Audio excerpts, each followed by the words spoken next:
cybersecurity general or the introduction.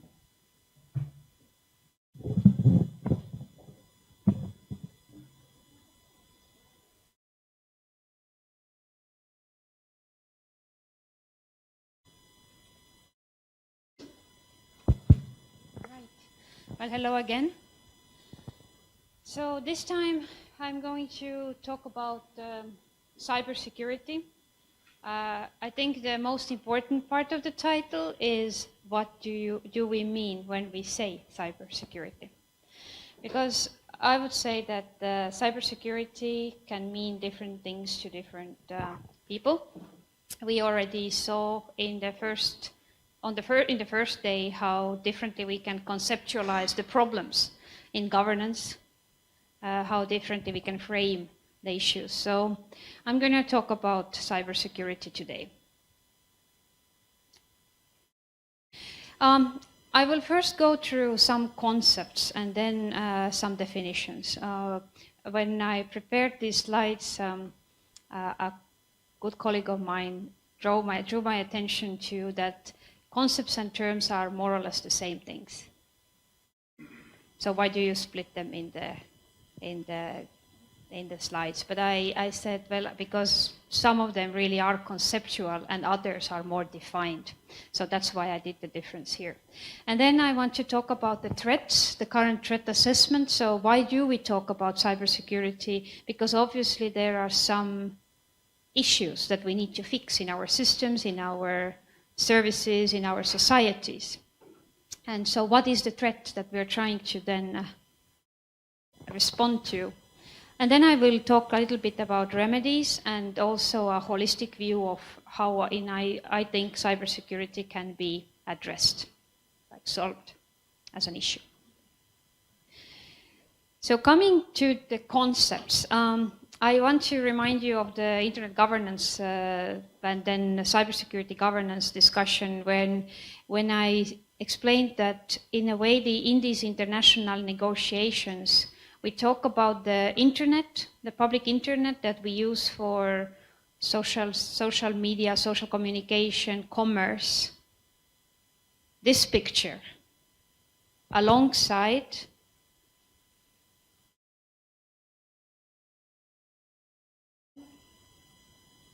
sorry? Yeah, no, I didn't want to point. I wanted to change the slide, but it doesn't function very well. Yeah, I would like to go back to the, yeah, well, so we talk about this previous picture and this picture at the same time. Because for some of us, we only see the commercial and societal part of the internet, we emphasize that. And then for some of us, we emphasize these military networks, military capabilities, the use of the internet for politico-military purposes. So what is important here is that these two concepts share the same technology. Because cyber is not a technology. IT is a technology. Cyber is not a technology. Cyber is a handle, a word that comes in a way incorporates the discussion about different technologies and their development, but it's not the technology itself. And these are the two sides of this technology today. And these days we can testify how both sides of this technology manifest in all our societies. Next slide, please. And then, therefore, we see actually emerging concepts like this. This Norse is a corporation who makes for living these views on what they address as cyber conflict. If we were to believe this map, we can say that there are virtually no cyber issues in Northern Europe, and the rest of these circled places are at war with each other. But this is not the case, right? This is not the case. So that means we should not buy these concepts on their own. We should be able in our heads to make sense of these concepts, to put them together and make an assessment. What is their value? What is their relative weight to our particular societies and organizations? And I think that is a core of cybersecurity, understanding how these technologies are used in our businesses, in our countries, and what therefore could be the threats and vulnerabilities to address. Next slide, please. Coming to the question of the threat, this is a long text. I'm not going to go into the details of it, but if you remember in my first presentation, I explained that this UN group of governmental experts addresses ICTs, the use of information communication technologies, from the point of view of how that constitutes a threat to international peace and security. Yet if you carefully read their assessment, their discussion of the threat, you see that they mention criminal hackers, terrorists, states that are developing IT as instruments of warfare and intelligence, also criminal organizations that engage as proxies in disruptive activities on behalf of other groups and states. They also talk about the protection of critical infrastructure, and they talk about the vulnerability of the supply chain. Now, why, again, I want to draw your attention to it? Because I contested in the previous lecture the linear relationship between threat to international peace and security and some of the threat factors that we are discussing here. Because at the UN First Committee, in the disarmament context, we would have to be really sure what is the disarmament aspect that we really need to and can address at the international level between states. Because if we get this framing wrong, then we are not able to decide the optimal remedies to our actual issues. In other words, if we wait for the UN to solve all these issues will never be solved. Next slide, please. Also, there are very different threat assessments out there. So this is the most recent assessment of the US about the type of threat that we are facing in the context of use of ICTs. So here, what they emphasize is that the biggest threat currently is the global disorder, and our own stepping away or turning back to a rules-based international order. Again, if you remember what we discussed in the previous lecture, that states with very strong operational interests in the context of cyberspace have also interests in not so tight rules in international law on how to use those capabilities. And we don't want to, at this point, to negotiate a new treaty. That means that we will have to really pay a lot of weight to already agreed principles and rules of international relations. However,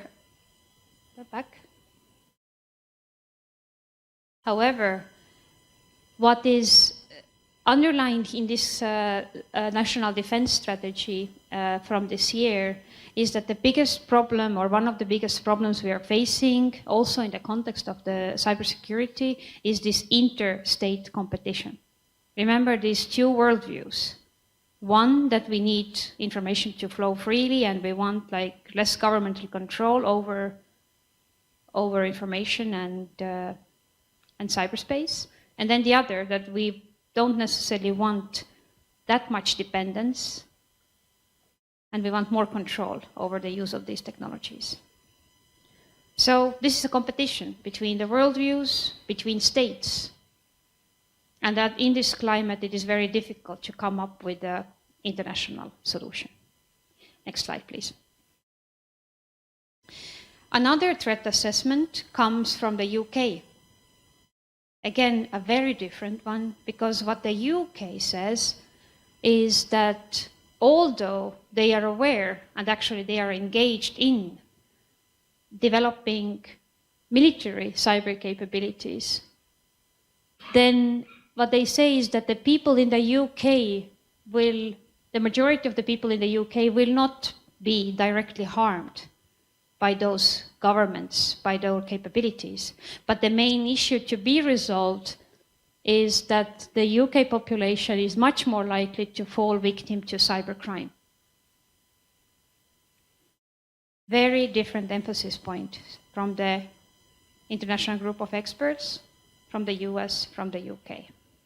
Again, why I'm bringing this up? Because there are so many different aspects to cybersecurity that saying cybersecurity does not mean anything. What means something is when you say our cybersecurity issues focus on, and then you continue. All right, next slide, please. Then I wanted to add some terms of reference here for you, because as I have now underlined, it is very important to make sure that you can understand others and others can understand you when we talk about cyber issues. This is how the US, again, defines cyberspace.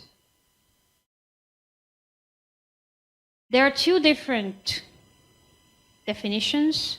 One of them does not officially exist because the presidential directive number 20 was leaked. In other words, it has been stolen, so it's not a document that has been officially shared. But since it's in the public domain and anyone can go there, I wanted to underline here how much the White House and then the alleged White House and then the US Joint Chiefs of Staff / DoD take on cyberspace is the same. So here what we see is that we are talking about, in one case, an interdependent network of information technology infrastructures. That's the one we have always known, right? We're talking about interdependent networks. That that includes the internet, telecommunications networks, computers, information or communication systems, networks, and embedded processors and controllers. This is exactly the same here. However, in the context of the Department of Defense, the same is framed as a global domain. What's important here for me is that all this is both a subject of defense and potentially military-grade operations. And that again underlines why we need to be very clear about which parts of this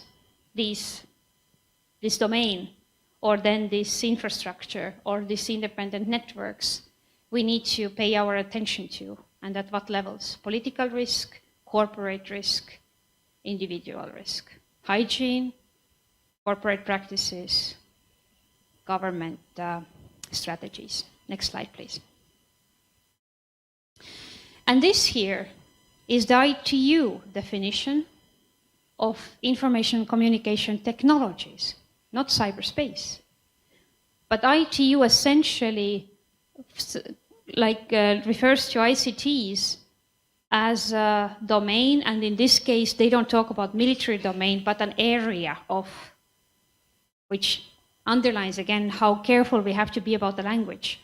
An area or a coming together of products, infrastructure, and processes that include, from the ITU point of view, telecommunications, information technologies, radios, telephone lines, satellites, computers, and the internet.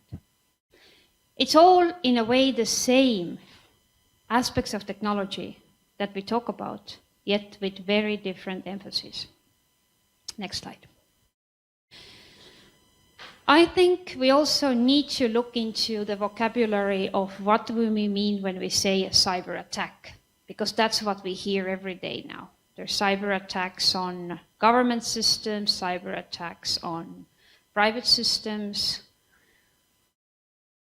An attack in the context, and this I have used here, International Standardization Organization's vocabulary, which I think is very clear and easy to understand. An attack, when we talk about it in the context of IT, information technology management, then it refers to attempts to destroy, expose, etc., an asset. So it's any attempt to deliberately harm an asset. It can be an attempt by a state, by a hacker, by a criminal.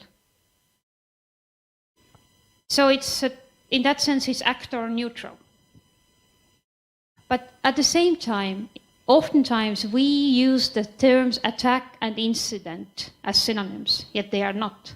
An incident would be an unwanted or unexpected event that has significant probability of actually affecting the operations. So if you hear reports that there have been hundreds of thousands of attacks on computer networks on a daily or weekly basis, that doesn't mean that all of those are actually attempts to destroy something. Many of those are just either incidents or events that happen in the course of probing all these automated processes, searches, etc. So we need to be careful also about the statistics, those numbers that we hear, those hundreds of thousands, millions of attacks that happen, because many of them are not actually attacks. And then when it comes to, I have put here operations and campaigns, then really indeed we can talk about some of the things that happen in the context of our networks as not only attacks, but operations. Operations that are intended to generate a number of events that actually target or achieve the same effect. Or then campaigns that goes even further, that combines both cyber and non-cyber activities to achieve a goal. It is very hard in real terms to bring you examples, but I will try anyway at the risk of being completely wrong. But that is the beauty of you to decide whether the example works.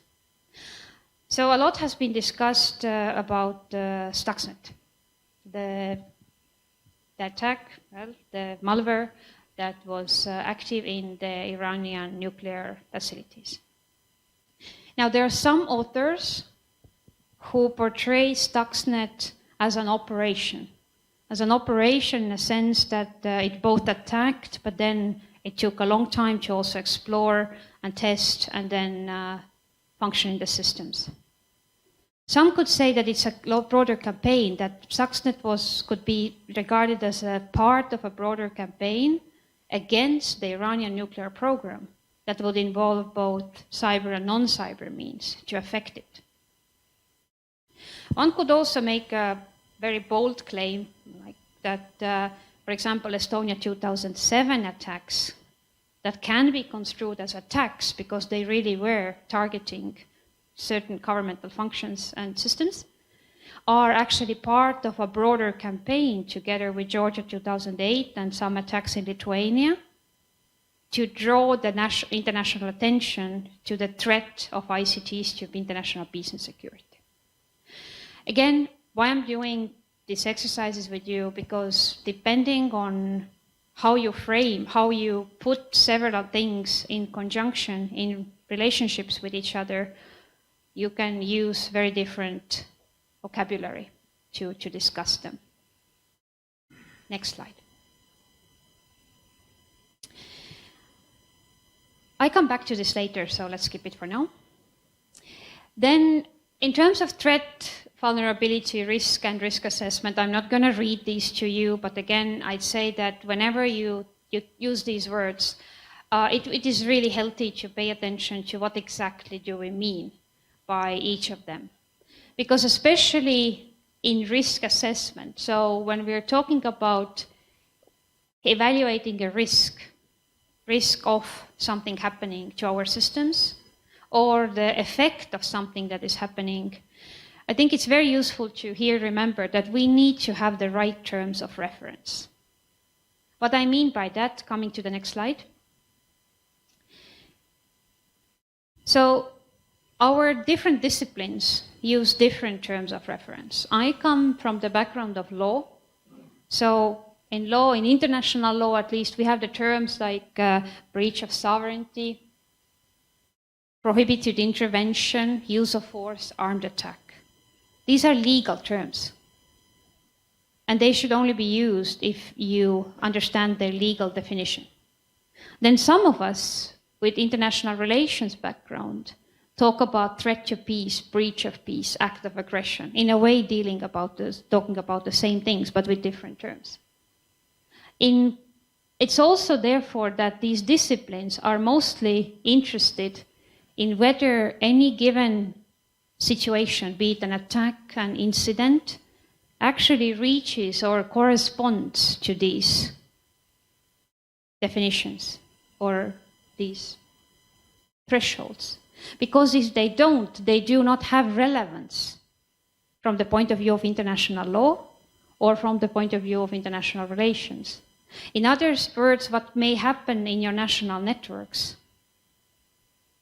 may have nothing, actually, no significance at international level, but at national level, as a corporate framing, because it affects business continuity, or it actually is a breach of internal company regulations and protocols, or then a government level, because it affects the functionality of critical infrastructure, it affects government or governance processes, or it is a breach of national legislation, national law, or public trust. In other words, it's always important to understand why something is significant. What exactly is that makes you concerned about an effect in your country, in your organizational networks, or for the international community? Who should be concerned about what parts and what aspects, those elements? Next slide. Here, this is also more for your reference, but this comes from two documents, again, that have been rather recently adopted in the US. Why I emphasize them? Because they show, in a way, how much also, like any country that is, in the US case, they are very active at international level. They lead part of the international conversation about this, but at the same time, they also look at cybersecurity management at national level. And here, this is the framing for national authorities to provide the cybersecurity of federal networks and critical infrastructure. In other words, the US and any other country actually differentiates between measures to be taken at home and measures to be taken at international level. And I also think that it's very important, especially when you plan national level and even like entity, like organizational level cybersecurity measures, when you decide what to invest in cybersecurity, to have a vision, to have a goal, meaning to have an understanding where do you want this investment and these activities to take you. And the latest DHS cybersecurity strategy from only like a couple of months ago actually sets a very achievable and clear marker at the US internal level, which goes that we will have by 2023 improved national cybersecurity risk management. And then comes things that they have in mind when they are approaching it. Increasing security and resilience across government networks and critical infrastructure. Decreasing, not getting rid of, illicit cyber activity. Improving responses to cyber incidents, step by step, little steps. So with this in mind, only little steps are possible in this area of issues. And to await a big solution from international level in most cases is futile. Next slide, thank you. Final terms of reference part here, because I come from the background of international cybersecurity, so I mostly follow what governments are discussing between them. Although I have, for example, also been part of discussing and preparing the Estonian and some other countries' national strategies, very different jobs. So in terms of international cybersecurity, putting it also in this ISO context, I'd say that in many ways we are talking about preservation of confidentiality, integrity, and availability of data regardless of their origin of content. So that's what I emphasized yesterday, that we want to rule out content. We don't decide at international level which data is allowed to flow where. We only care about whether there is infrastructure, whether there are conditions for data to be moved between territories, between countries, between entities, so that there wouldn't be this excess risk of that data being compromised.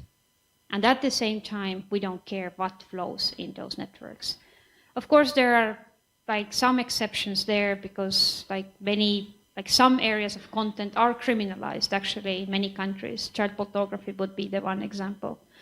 But at the international level, between governments, we are not going to address content. And now, very final one, a word that we have used many times throughout this class, stakeholder. Why I put it here? Because depending on how you frame your cybersecurity issue, you have to choose the right stakeholders for your cause. Because stakeholder is a person and organization that either can affect, is affected by, or think they are affected by a certain decision or activity.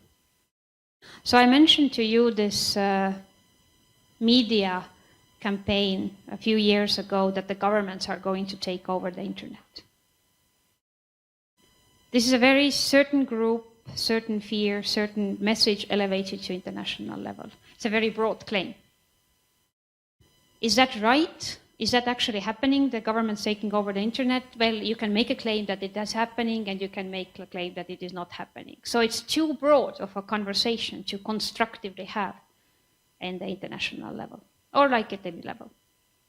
In other words, to actually make a difference in cybersecurity about the problem, it is very essential to define the stakeholders specifically to that issue. So, giving an example of a couple of conversations that are now happening at the international level, the security of financial transactions, cybersecurity of financial transactions. So who are the stakeholders here? Definitely financial institutions, any international organization that deals with transfers and facilitates, but also actually the economy at large. Bank users, for that matter, because if you think about how the banks currently handle cybersecurity risk, when your card is compromised, you have suffered a loss of money, what happens? The banks pay it back to you. At least in many countries they do, which means that that risk is included in the corporate risk, but which also likely means that it is part of the service fees we pay to our banks. At least we have to think about that dimension. Next slide. So when we talk about cybersecurity, which I would say means nothing in and of itself, we are talking about actually two sides of it. It's security to do something, security to go online, security to engage in our activities and conduct our transactions that are now supported by ICTs or even dependent on ICTs. It's a security to function as a society, as an information society. And then it can be the security from or against unacceptable cyber risk and cyber attacks. And if that all seems a lot, it's because I think it's meant to seem a lot, because it is complex, it is very complicated, and it needs to be much more detailed for a meaningful conversation. Next slide. So coming now to maybe the more popular side and the more discussed side of cybersecurity, I want to examine together with you this claim of, well, some dub it the cyber war, which actually, again, doesn't mean anything. Some just refer to the state-on-state cyber attacks. Some refer to it as politico-military cyber attacks. So I have done a little investigation. Again, I'm a lawyer by background, so it has all been for my own education. But just to look into what are we then talking about when we say about this increasing military capability development, state-on-state attacks. I have taken as basis of my research the Council of Foreign Relations, a very influential, serious think tank in this field, statistics of known state-sponsored attacks between 2005 and 2017.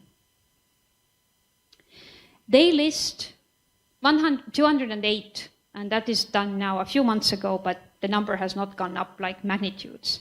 208, so a bit more than 200 state-on-state cyber attacks. Of these, this blue part of this pie,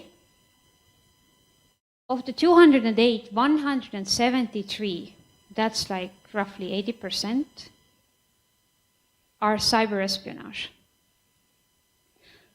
Well, this is maybe not like, you may ask why I singled this out, but in this international cybersecurity dialogue, one big question is how do we apply international law to state-on-state cyber attacks? Cyber espionage or espionage is one area in which international law is silent. So there is no agreement that there are any rules on cyber espionage at this point of time, unless espionage violates national law, national legislation. In other words, the majority of everything that states are engaging in right now goes to something that has no effective international remedy, and maybe is not meant to have an effective international remedy. So let's talk about the rest. We have 35 incidents or attacks left, and those are the yellow one, the biggest of the others here, is denial of service attacks. Then another big bunch, like 8 of them, 8 and 8, are data destruction and sabotage. And then this small gray here is defacement.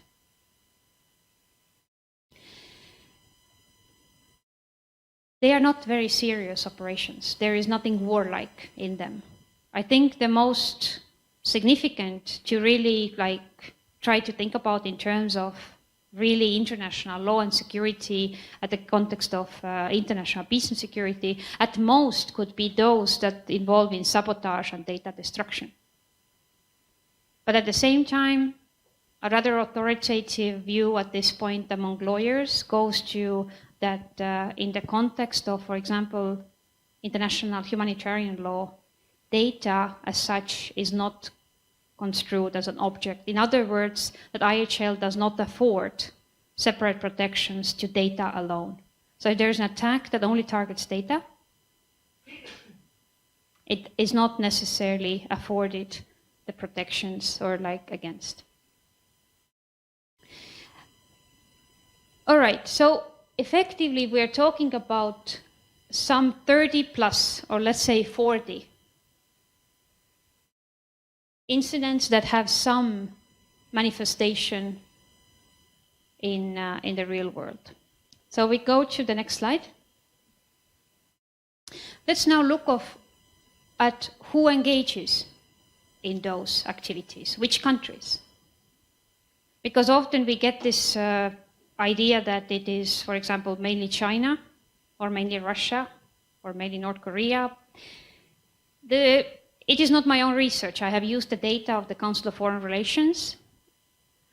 But what we see here is that, yes, there is one count of denial of service attack on China, but the rest is this relatively unproblematic, from international point of view, cyber espionage. Russia, seems to have a much broader repertoire of operations. So basically it goes to all the colors: sabotage, data destruction, defacement, denial of service. So is Iran and then North Korea. But then when you look at the US and then some joint operations that the US has reportedly conducted, it is also pretty colorful. And then we have other countries marginally involved. However, it's not that, as some research or statistics said, it's not like dozens of countries. It is a rather still narrow, it's a rather small pond of international players. However, and of course none of us knows what the future will bring, there is a topic to address, but at the same time, these actors do not cause the majority of our cyber issues. These are very particular issues, and they are not as serious, I would say, at this time as we would sometimes think. Next slide. I think there is a much more serious area of cybersecurity problems that has been recently addressed in Europe. This is data breaches. And let's just look at these statistics. Remember, we were talking about 200 state-on-state attacks that we know of, that we have noticed. Data breaches. Here, I use the data from Information is Beautiful. There's a website like that. And they have, between 2004 and 2017, they have counted, well, many data breaches. I don't know exactly what the number is.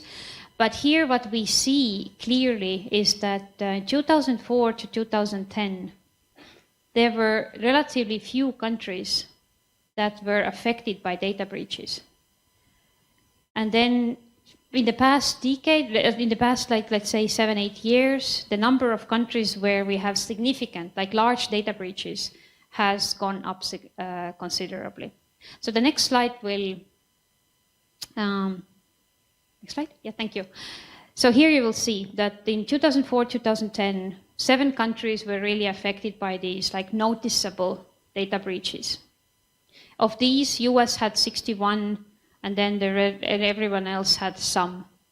In 2011 to 17, we see many more countries affected.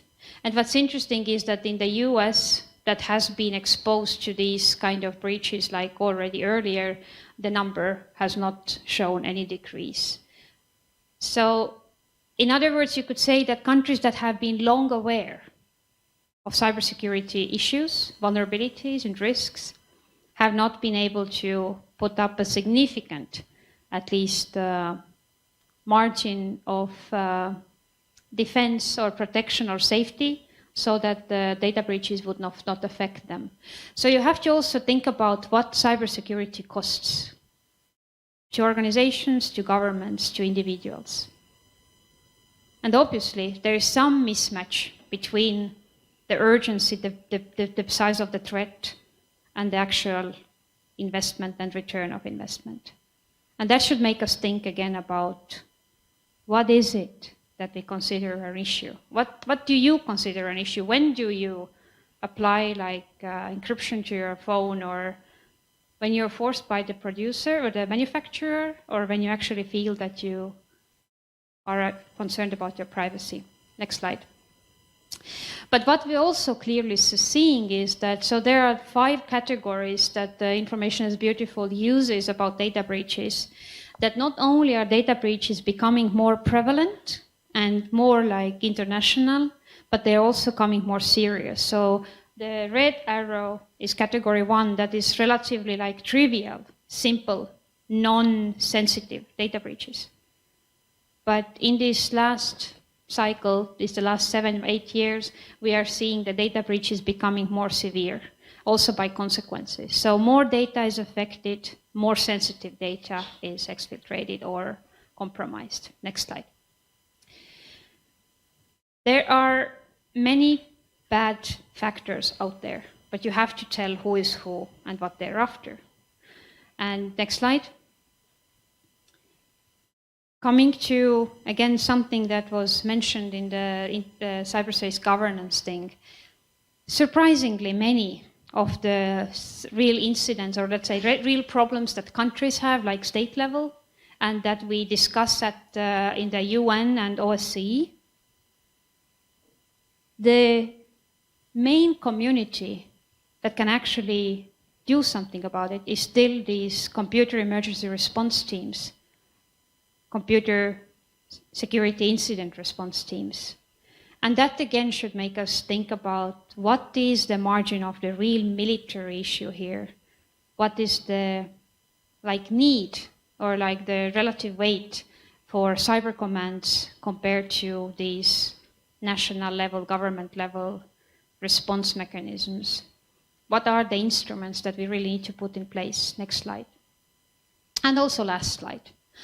So I put this slide here because this is now a view from ICT for Peace Foundation, a Swiss foundation that deals with cybersecurity, international cybersecurity capacity building in the areas of law, national strategies, and for example, CERT development. So they have this matrix where they emphasize that cybersecurity comes together between international and national, public and private sector steps. Actually, you could add individual here. And to make a very clear point about individuals, if people do not perceive the need to apply basic cybersecurity measures, then no government can protect all the people that are using the internet and mobile phones against all the bad things that can happen. So no government will achieve on their own 100% of cybersecurity. But here, if you can see, then there are these pockets, logical pockets, in which cybersecurity falls between this technical and normative, public sector and private sector, national and international. And I think that is what would be the most useful starting point when you are talking about cybersecurity. Making your own map of this. What are the issues? What therefore would be the responses? Thank you.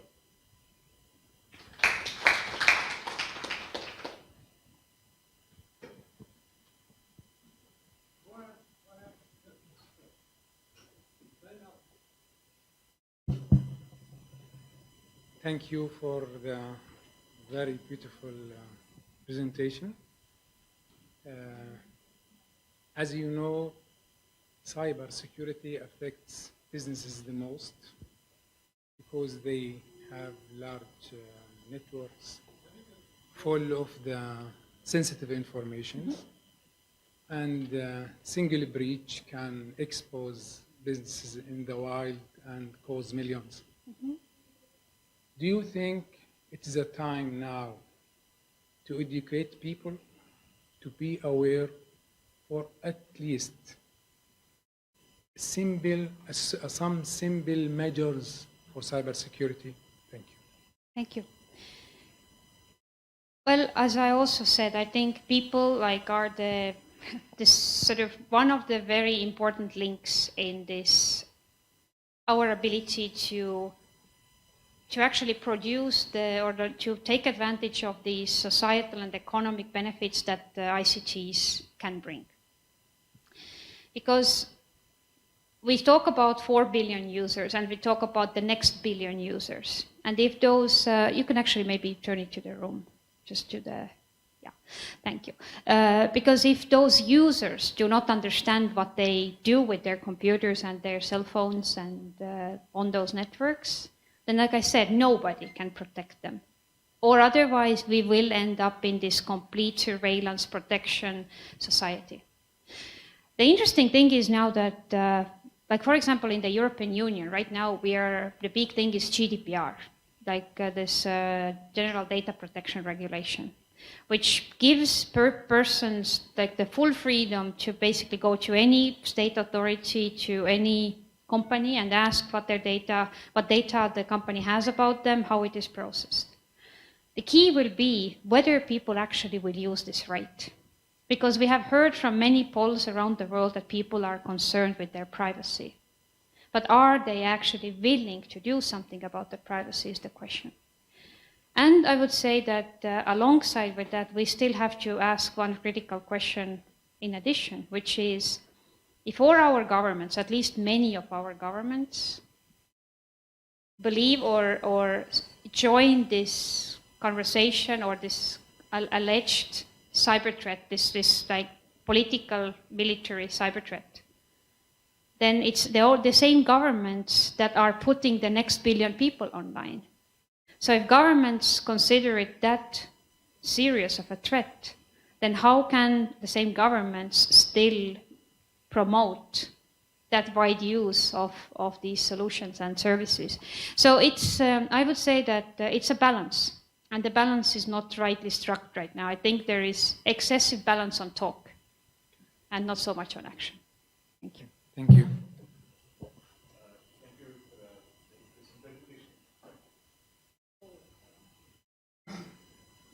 My name is Satish, and I have a clarification and a question. The clarification is to do with these figures that you have presented, which are very interesting. When you say that certain countries are involved in certain kinds of attacks, my question is about proxies. When a very clever actor goes to a country, gets over a machine there, and then attacks a third country, will these numbers show up as that country's problem or this original hacker's problem? That's one clarification question. The other question is on, there have been cases where companies, private companies who produce software have been accused of creating and planting and injecting these vulnerabilities, often in association with some of the state agencies, state actors. So how does one kind of handle such a problem, that software writers that we trust implicitly are actually injecting these things? Thank you. So on the proxies issue, this goes now to this, again, one big elephant or whale in the room, which is attribution.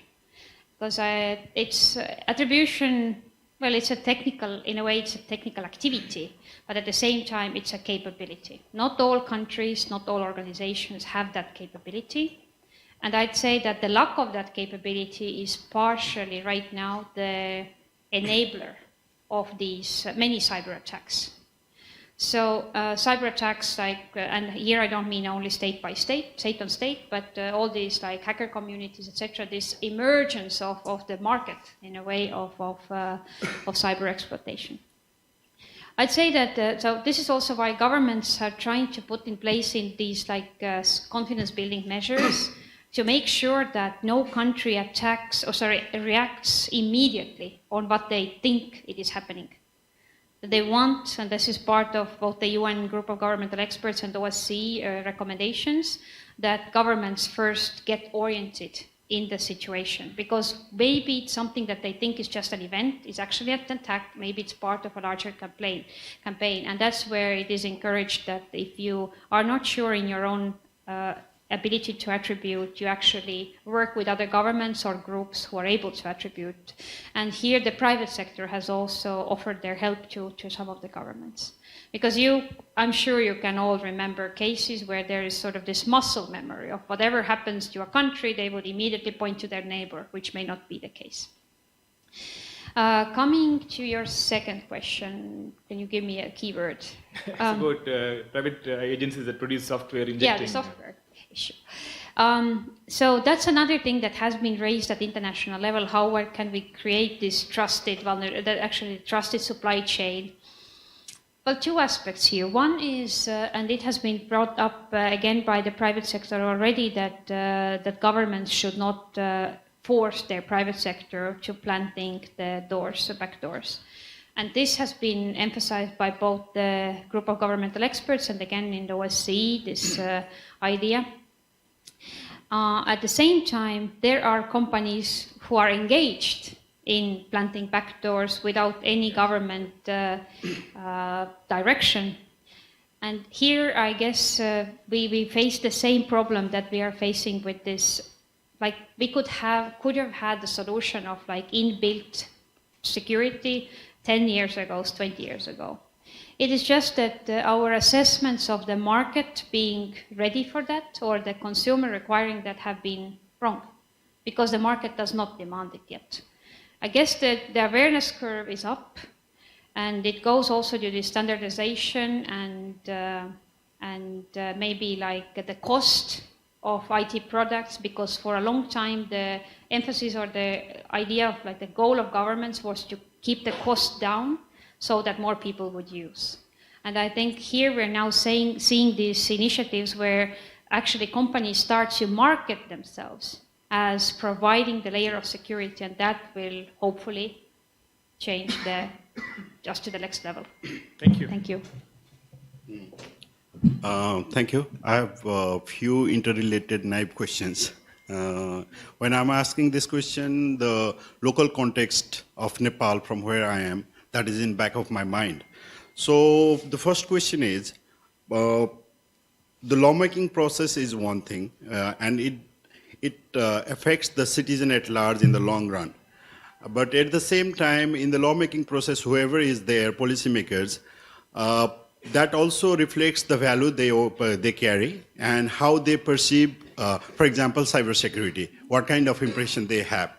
And if there is not enough discussion in the citizen level or the civil society level, the impression they have about the certain concept they will carry and they will make the law. And most of the time, if they are not capable enough, they just copy some of the laws from the neighboring countries, as it had happened many times in country. So there is a role of, I believe that there is a role of civil society in this process. And looking back at the kind of exercise we had earlier, for example, in the case of right to information law and others law, we had collaborated with the international organization. They had provided support, inputs, while there was the law was in making. So in the sector of cybersecurity law, what is the prospect of, rather than awareness and other things like events like this, what is the possibility of international organization or civil society organization providing input to the local organization so that they can influence the lawmaking process on cybersecurity in country? Thank you. Meaning you can sort of, you told the whole story, right? Meaning you touched upon many aspects of, I think that is a reality of many countries. Because especially when we talk about novel issues, you first go and see how others have resolved this issue. But in cybersecurity, it's like a glove. It has to fit your country. If it doesn't fit your country, well, not only do you not get warm, but you have actually spent resources on something that's useless. And that is why, well, I will also give you a longer answer maybe, because civil society, I would say that there is currently very low, close to none, influence or engagement of civil society in matters of cybersecurity. There are on human rights, there are on data protection, there are on e-commerce even. But when it comes to these complex solutions of cybersecurity for countries, there is very few groups out there. And for those of you who maybe think sort of what could be next good initiative here, would be to really, as I also mentioned like last presentation, to start bridging between those clustered communities and to develop like this civil society knowledge and awareness that can feed into these governmental solutions. And this is where I'd say that governments are generally more ready in this field because they realize it's a complex field to hear members of the society, the private sector, and also the civil society, but often we are not ready to have the conversation with them. In terms of national legislation, my formula is, there's only one formula. It has to fit your national priorities, resources, and realities. Because if it doesn't, you will just put a lot of money to something. And cybersecurity is extremely costly. And all that money needs to serve a purpose. And you can see countries these days that create cyber budgets. And basically, like anyone engaged in cybersecurity gets extra money. But whether this solution actually is like a balanced solution, a tailored solution, is not necessarily their first question. because there is the campaign for having a national cybersecurity strategy. Well, who knows, maybe your information society strategy was as good, but now suddenly you have to have something else with a different name. So we need to get smarter, meaning all of us, to actually spot when our governments are having these conversations and feed in, to do some critical thinking about, is this all relevant to our government, or maybe not all of it, because the money will depend a lot on it. There are a few good courses, I would say, and also initiatives that would support these national legislative processes. I have had the opportunity to just sort of be part of consultations also in the past. I'm not going to introduce them right now here into this YouTube video, but we can talk about it after the class, and I can give you a couple of references. Sure. Thank you. Thank you. Thank you. Thanks for your good lecture here, and the topic is quite relevant. My question is regarding you mentioned about many of these CERT cooperation and international cooperation in this cybercrime, cybersecurity areas. How far these confidence building measures or the cooperation measures have given results? Where we stand in terms of the global cooperation in this kind of affairs? On cybercrime or the mitigating broader cybersecurity? Cybersecurity, mitigating with each other's issues, because there are many issues are there, but because each country is having its separate bilateral and multilateral cooperation with the global certs and other kind of thing. But where we reached, because recently I had attending the conference in Nepal on the WHOIS issue, and where we learned that the cooperation coming from in the WHOIS is not much coming from the other countries. So how far these international cooperations are working on the ground level, and where we are reaching this? Well, I would say that there's hardly any international or regional organization that wouldn't have some kind of cybersecurity agenda. So you can think of OIS, Organization of American States, for example, for long now focusing on cyber terrorism and cybercrime cooperation, and development of national judges and prosecutors' capabilities in this. And then I've already mentioned the Organization of Security Cooperation in Europe, where the focus is more on these confidence-building measures. So all these are mechanisms of cooperation, and I think that you're bringing up is that these organizations actually choose their priorities, their level of cooperation, and then there is for example, first this international organization for CERT cooperation that focuses on this sector itself. So in a sense, there are many models and many initiatives out there, but at the same time. Often still what works best is this government-to-government cooperation based on need. So alongside with all these regional and international umbrella activities, what countries often do is that they actually engage in joint law enforcement operations, sometimes also this prevention and training activities to address rather specific country-level problems. So I think the most useful and the most impactful aspect of these international cybersecurity talks is this drawing attention of the governments to the need to address the issue. But then again, I wouldn't expect this UN level or provide a separate layer of cooperation, because that would be really difficult. But at the same time, Interpol and ASEAN and very different organizations, by way of that political pressure, if you will, are turning their attention to improving cooperation within the region and between the regions and countries. So I think that's the broad mechanism. I would say there is no aspect of cybersecurity for which there is no precedent or model of cooperation, but they are maybe not yet fully spread at all the levels to all the regions, because you can still see how regions take their particular priorities first, which also is good for, I would say, for local or domestic problems, because normally the assessment is done more precisely than at the international level. Thank you. Thank you. There are a few questions from remote participants as well. I would like to read one by one. Shall I?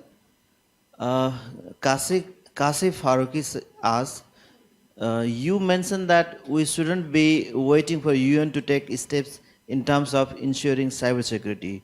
What would be the validity and acceptability of any framework prepared by any other stakeholder or institution in this regard? This is the first question.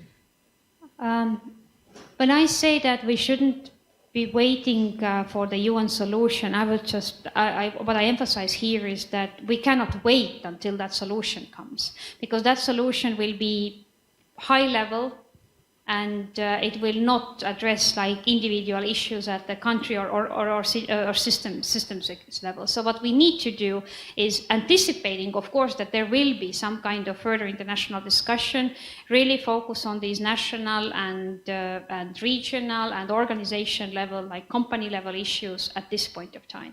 Because otherwise we would just like even more let the cybercrime emerge, and so the international solution cannot like be expected in a year or two. It will take time. So in terms of stakeholders, I think my main formula here is that you have to choose your stakeholders based on the issue at hand. So if you are, let's say, a country that has is becoming like is under cyber attack, that you don't know where it comes from, your stakeholders would be, if you cannot do necessarily the attribution and full situational assessment of you on your own, you would work with other countries who can help you with the assessment, and then you will work with those countries from whom through which territories, for example, the activity is routed for. You will need to involve internet service providers, you would need to involve experts. The situation is very different when you're developing a national cybersecurity strategy. Then your stakeholders would be, in a way, all your industry and your government institutions to understand what is actually the main problem in your country. You have to also assess your own political risk. That is no international organization is going to ever do that for you. So that was my main emphasis point when I said that waiting for a UN solution, whatever it's going to be, a treaty or further recommendations, is not the only way or actually the main way to deal with cyber incidents. But coming also back to this, what the UN has already given us, these recommendations and the roadmap, then one of your activities in every country could be to, because this is not an obligatory roadmap, it's recommendations, to take those recommendations and think which one of those are most relevant to your own country, how you could implement them, because implementation will be different for all countries to an extent. Another question. You talk about cybersecurity assessments conducted by US and UK. Don't you think that these assessments would be more political in nature and serving the interest of US and UK? Can't there be thereby an assessment which is conducted by the stakeholders directly engaged to internet governance? Well, I would say that any country that doesn't do the threat assessment from their point of interest is wasting time and resources. Meaning, of course, every threat assessment in every country is related to those countries' views and priorities, both internal and international. That's why I shared them with you, meaning that because, first of all, they're different. They also come from different framings. So in the UK, it was their National Cybersecurity Center. And in the US, the one I talked to was this national defense context. So the reason I did this was not to make you sleep, to put you sleep on those threat assessments, but no, just to emphasize that threat assessments can be really different and that you have to make your own and never believe any one of those that are out there. Believe them, yes, as input, take them into account as someone else's view, but then to really mitigate cyber risk, you have to make your own threat assessment.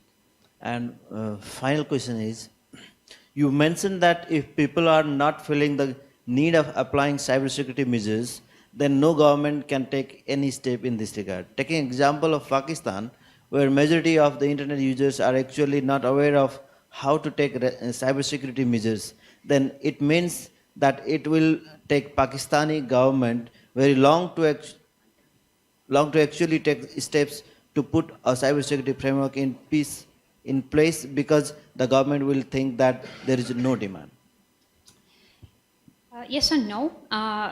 Great question, meaning they're very sort of meticulous on sort of methodology of what I've said. What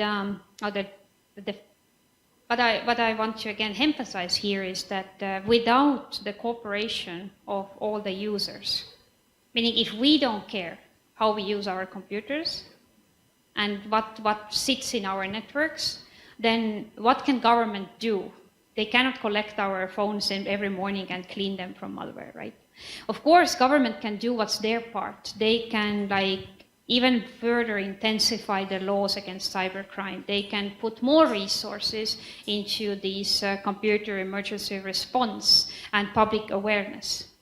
But eventually, the 4 billion users are both a great opportunity and a great threat on their own.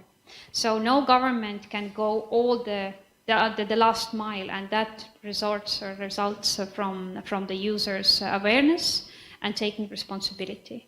Each of us needs to take their own responsibility. The users, the companies, the governments, international organizations in their respective capacity. Without that, because we are talking about here about a technology and also an issue that involves everybody. Everybody is a stakeholder in their own way. And we cannot replace the role of the stakeholders. And I said, if the replacement would be that the government will provide all the security, but then the user will only perform what is allowed by the government. He also requests to share those courses that you just mentioned, if possible, for the remote participant as well. Thank you.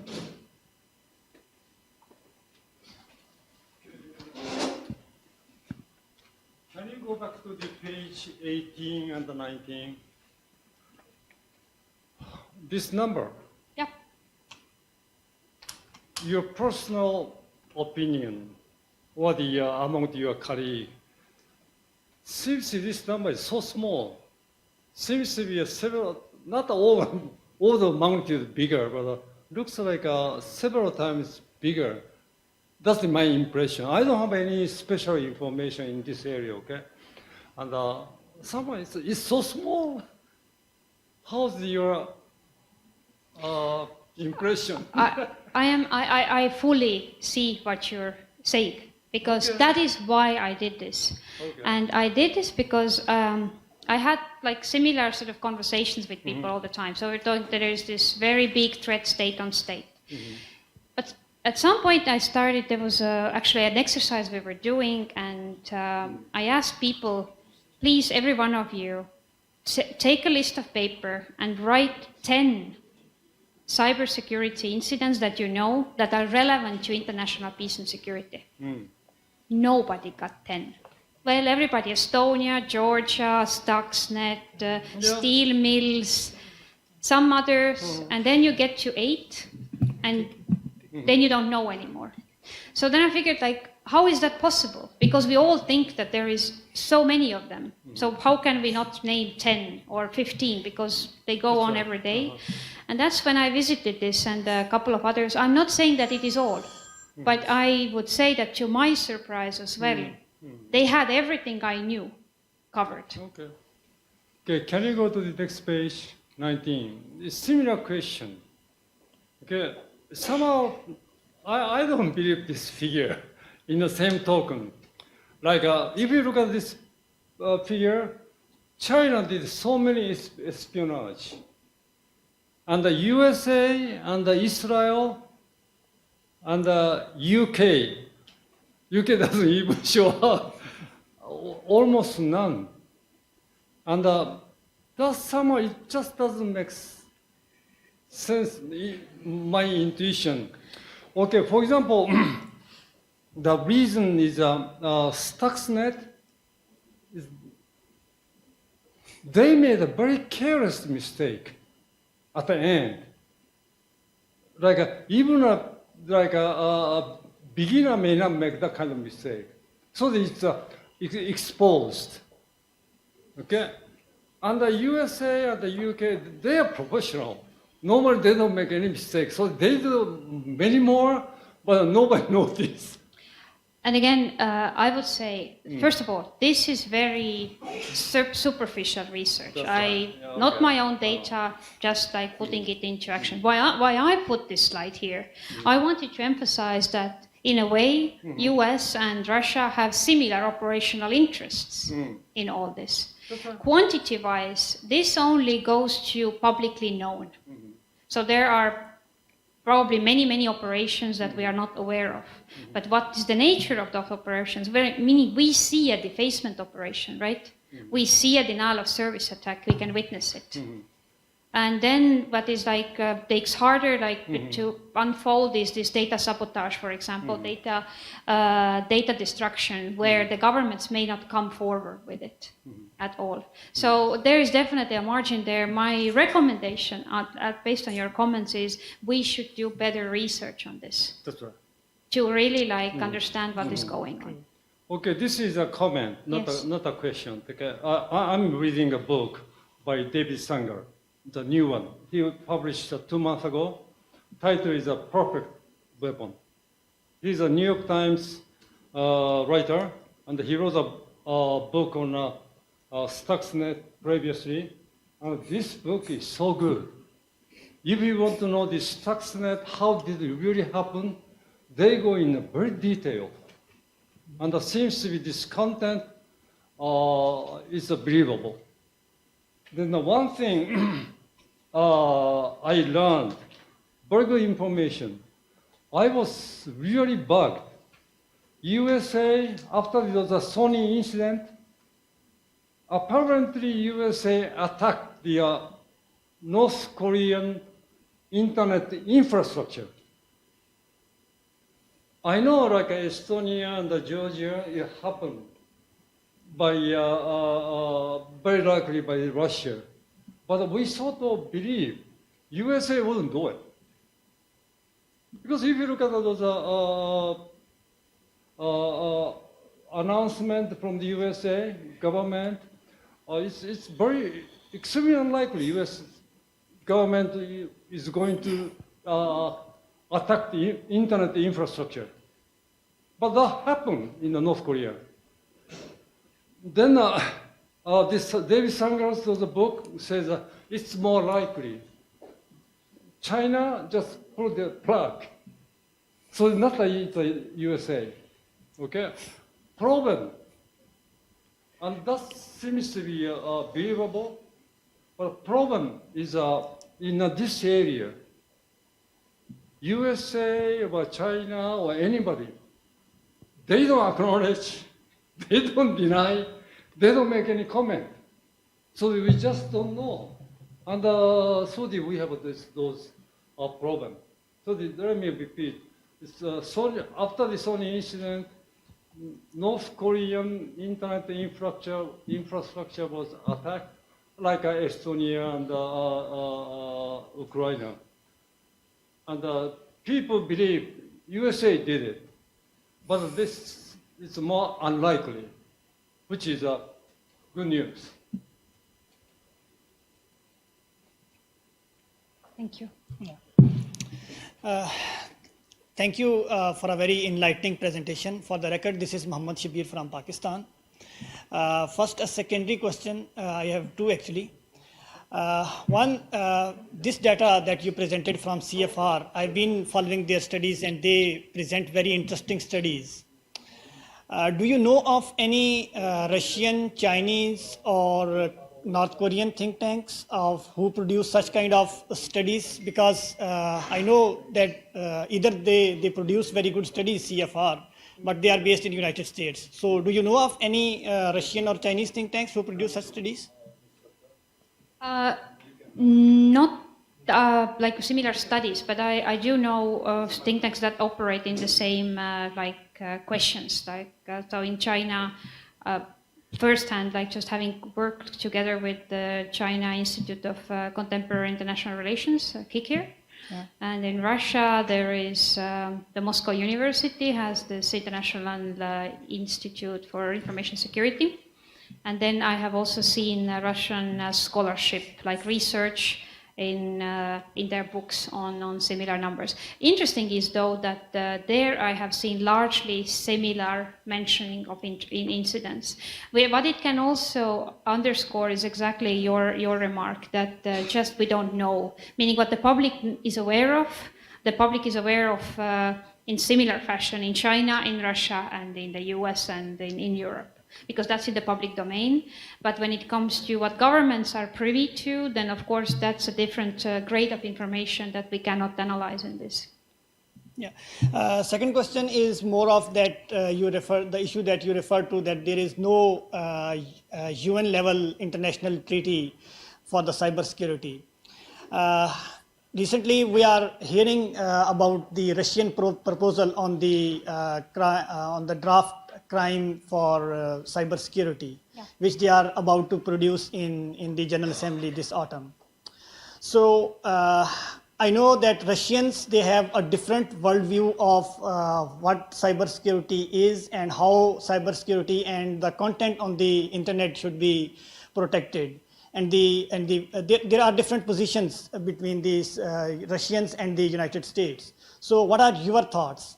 Secondary question related to the same international treaty. What does technical community and the civil society, in your opinion, have the thoughts that do they want some international treaty to have there to protect cyber world? Thank you. Yes, well, we have already gone through like these fundamental differences between the US and Russia on some of these issues. I think there is also a fundamental difference whether there should be a treaty process or not. So Russia has proposed a treaty process, and the US, UK, other countries who think like them in this context have opposed the treaty process. And so in that sense, getting to a treaty accepted or adopted at the UN level will take either many years or is very unlikely to happen, at least in the foreseeable future. But your other half of your question about what do, let's say, the think tanks and the civil society, the technical communities, the private sector think. Here is where I introduced in the previous presentation the Microsoft initiative on the Digital Geneva Convention, which clearly also underlines that we need some kind of agreement on some of these issues. Curiously, I have also spotted some of my own colleagues, like the scholars, both in Western countries and others, to actually reach the same conclusion. Why? Because if you look at the complexity of the issue, then they believe that there is not enough legal certainty and predictability in these affairs, which I can relate to. However, I would also say that these scholarly views often pay little attention to this reality between governments, that even if such treaty could be started as a process, with this kind of fundamental differences, it is very hard to negotiate anything concrete, more concrete. But I put one more remark here. I also explained that despite their political differences, countries like US, Russia, China have been working together in this UN group of governmental experts and actually given rather concrete and actionable advice. It is not binding, but it comes from all of those countries and actually therefore is even more valuable than many of their individual views. So you can take these recommendations that are being vetted, are being supported by all GG members and take them to national level. Thank you. Thank you. Yes, please. I'm Zia Mabdi from International Science Sri Lanka. Now, for the forensic investigation, they use all this track record of the people's IP address with the help of the telecom regulatory commissions or maybe the ISPs. Why can't we come to a conclusion that if we can have a framework that the attacker he can't attack without an IP address? So he's attacking from an IP address. Yes. Why can't we come to a conclusion to give a proper idea to the telecom regulatory commissions or to the ISPs to monitor their own people, whether they are attacking someone or not, because they can do inspections, see all their packets. Well, there was no more than 20 years ago, there was this trend that when somebody did something on the internet, then the other person would go and sue the internet service provider because they didn't know who said bad things about them because it was anonymous.